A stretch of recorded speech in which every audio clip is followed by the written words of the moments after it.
না নেয়, নামাজের কষ্ট, রোজার কষ্ট, যাকাত দেওয়ার কষ্ট, হজের কষ্ট, গুনাহ থেকে বাঁচার কষ্ট, বলেন আসলে কোন কষ্ট বেশি? নামাজে কষ্ট বেশি না গুনাহ থেকে বাঁচা কষ্ট বেশি?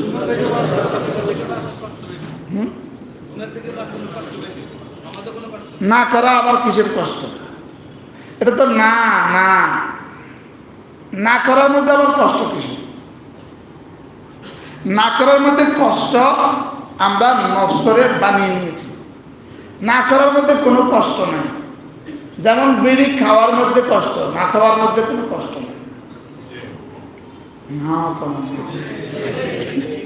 যেমন টেলিভিশন দেখার মধ্যে কষ্ট, না দেখার মধ্যে কোনো কষ্ট নেই। যেমন দাড়ি রাখার মধ্যে কোনো কষ্ট নাই, না রাখার মধ্যে কষ্ট। বুঝলেন?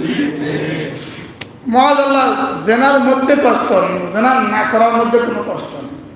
চুরি করার মধ্যে কষ্ট, না করার মধ্যে কোনো কষ্ট নাই।